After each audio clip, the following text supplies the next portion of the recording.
नमस्कार, आप सबका स्वागत है हमारे चैनल नेक्स्ट 9 न्यूज पर। मेरा नाम है दीपक गुप्ता। राजस्थान की सत्ता में सचिन पायलट के खिलाफ साजिश रची गई, ऐसे कई आरोप लगे थे उन नेताओं पर जिन्होंने उस रात को बैठकों में शामिल ना होने का फैसला किया था। जी हां, सोनिया गांधी के कहने पर वो बैठक बुलाई गई थी, लेकिन उस बैठक में कई सारे दिग्गज नेता नहीं पहुंचे थे। उन विधायकों की बात छोड़ दीजिए जो दूसरे नेताओं की बातों में आए थे।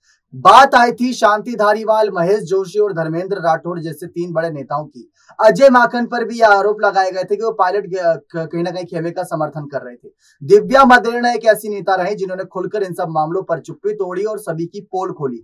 उन्होंने कहा कि अगर ये विधायक ये कहते हैं कि उस रात को वो बैठक में बाकी विधायकों को उन्होंने जाने से नहीं रोका था, सबके अलग अलग फैसले थे, तो वो लोग खुद क्यों नहीं गए थे उस बैठक में। ये सारे सवाल उठाए गए। ये भी आरोप लगाए गए थे कि साजिश रची गई। प्रीति का भी यही कहना था, जो कि विधायक है, उन्होंने भी ये साफ कही थी कि पायलट को जब गद्दार धोखेबाज कहता है तो उनकी आंखों में भी आंसू आ जाते हैं। ये सारी बातें जब सामने आई तो कहीं ना कहीं चुभने वाली थी। और इसी के साथ साथ यहाँ पर जिस तरीके से विधायकों को लेकर ये बात भी सामने आई समय समय पर कि अगर उन विधायकों ने सचमुच कहीं ना कहीं कांग्रेस के आलाकमान के खिलाफ कदम उठाए थे, तो दिव्या मदेरणा ने मांग करी कि सख्त से सख्त कार्रवाई उन लोगों के खिलाफ होनी चाहिए, उन नेताओं के खिलाफ होनी चाहिए जिन्होंने उस रात ये कदम उठाया था, ताकि वो आने वाले वक्त में कोई भी ऐसा कदम उठाने से पहले 10 बार सोचे। वो नहीं बल्कि तमाम बड़े विधायक भी, बड़े नेता भी, अगर उनके खिलाफ कार्रवाई होगी तो एक कहीं ना कहीं एग्जाम्पल सेट होगा कि अगर ये लोग कभी भी ऐसा कुछ करते हैं या हम भी कुछ ऐसा करते हैं विधायक के तौर पर, तो हमारे खिलाफ भी कार्रवाई हो सकती है।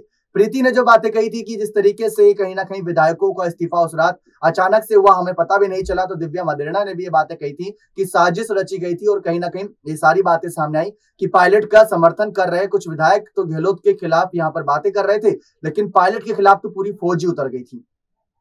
लगातार यहाँ पर आरोप प्रत्यारोप का मामला देखने को मिला, लेकिन कांग्रेस को उनका नया आला कमान मिला हुआ है। अब देखते हैं नया आला कमान नए फैसले किस रूप से सुनाता है, क्योंकि सवालात जिन हालातों के सामने बने हुए हैं, जिन मुद्दों को लेकर बने हुए, वो यही है कि आला कमान इन नेताओं के खिलाफ कोई कड़ा एक्शन लेते हैं या नहीं। क्योंकि राजस्थान की सत्ता को अब गुजरात और हिमाचल से भी जोड़ा जा रहा है कि गुजरात और हिमाचल में भी इसका असर पड़ेगा और वहां पर भी सरकार को बहुत ज्यादा नुकसान उठाना पड़ सकता है पायलट और गहलोत की लड़ाई की वजह से। लेकिन लड़ाई इनकी नहीं, लड़ाई विधायकों के आपस के मतभेद, आपसी विचारों को लेकर थी। इसी वजह से यहाँ पर सत्तारूढ़ पार्टी को लेकर इतने सारे सवालात खड़े किए गए। अब देखते हैं इन महिला विधायकों के ऐलान के बाद क्या कांग्रेस के नए अध्यक्ष मल्लिका अर्जुन कोई कड़ा कदम उठाते हैं या नहीं, देखना दिलचस्प होगा। बने रहे चैनल के साथ ऐसी और तमाम जानकारियों के लिए बहुत बहुत धन्यवाद।